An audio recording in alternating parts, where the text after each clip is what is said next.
러시아가 우크라이나를 침공하면서 전 세계는 두 개로 쫙 갈라졌죠.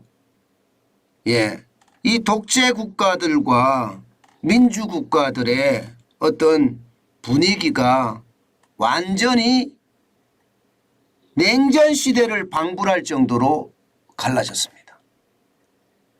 그러다 보니까 말입니다. 러시아나 중국이나 북한이나 벨라루시나 참 어렵습니다. 예, 저는 그것을 보면서요. 결국 그 나라에 진출한 우리 기업들 굉장히 어려울 거라고 예상은 했는데 이제는요. 그냥 시체말로 다 망한다. 뭐 이렇게 표현하는 게 어울릴 것 같습니다. 왜냐고요? 이거 한번 보세요. LG전자입니다. 러시아 TV 시장 점유율 감소율입니다. 무려 말입니다. 마이너스 78%입니다. 마이너스 78%면 이게 이어가기가 굉장히 어렵다는 이야기가 되나요? 예. 점유율이 이만큼 떨어지면요. 당연히 말입니다. 규모의 경제가 되지 않고요. 규모의 경제가 되지 않는다면 영업 손실이 날 수밖에 없거든요. 실제입니다. 실제. 2022년 1월까지만 하더라도 러시아 TV 시장 점유율은 LG전자가 19.1%였어요. 전쟁이 2월 24일 날 터졌죠.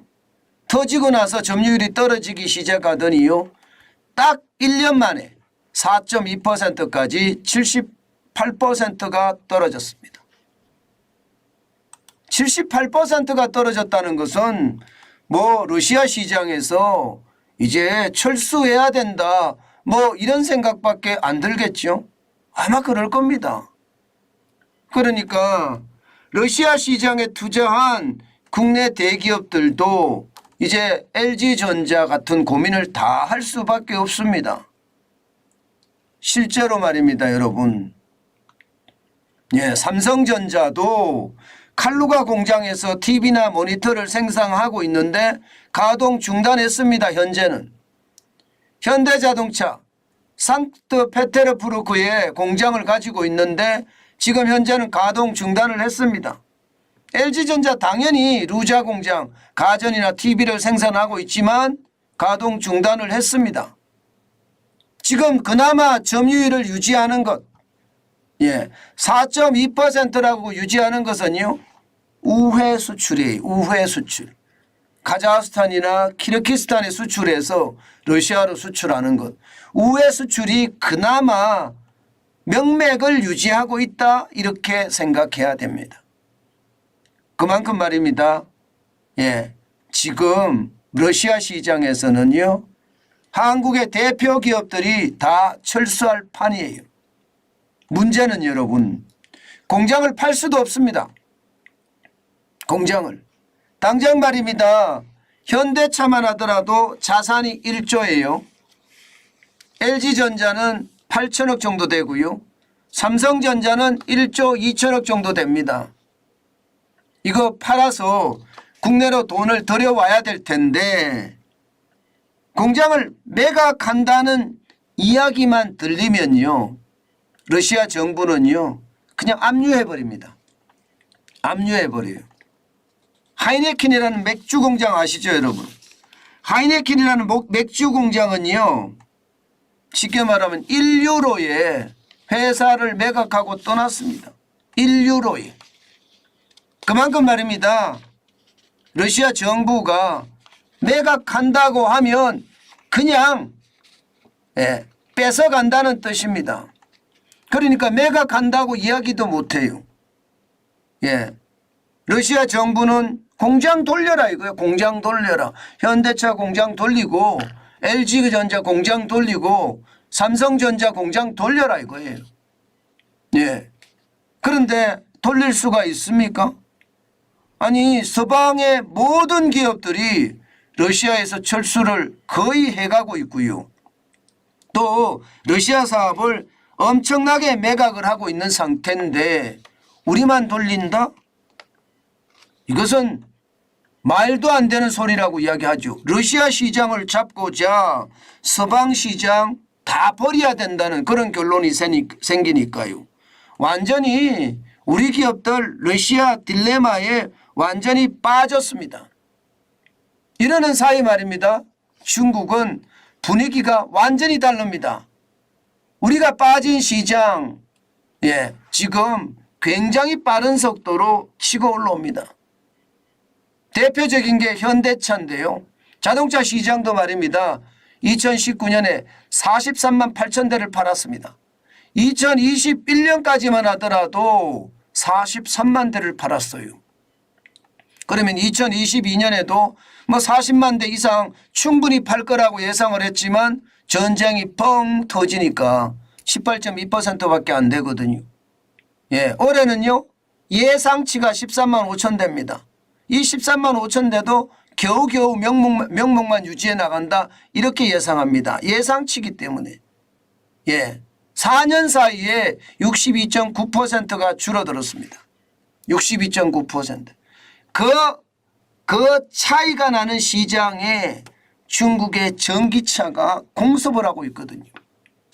쉽게 말하면 이게 무차별 공습 인해 전술처럼 말입니다. 무차별 전술을 가지고 시장에다가 엄청나게 들어간다.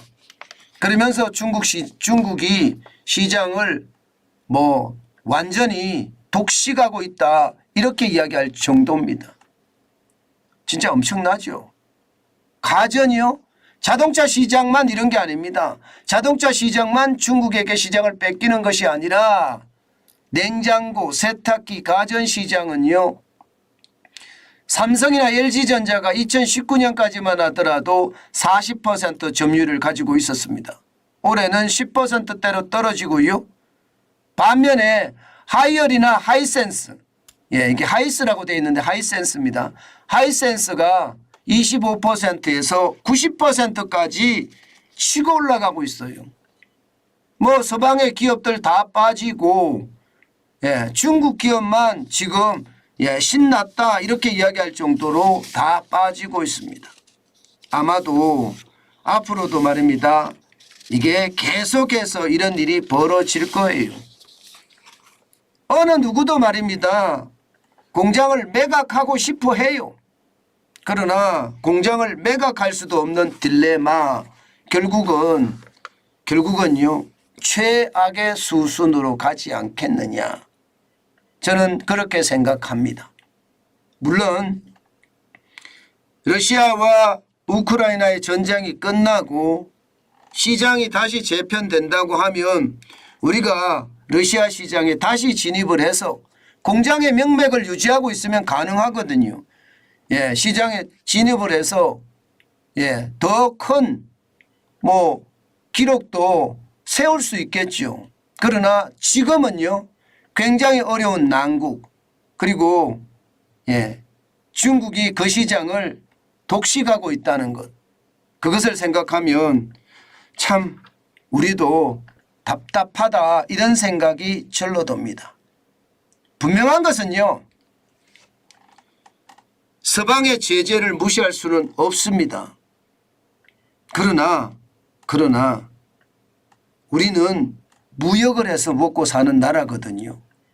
그렇기 때문에 지금이 아니라 언젠가 오게 될 전쟁의 종식, 그리고 그 이후에 전개되는 시장 싸움, 반드시 저는 어떻게 하든 대비하는 게 좋다고 생각합니다.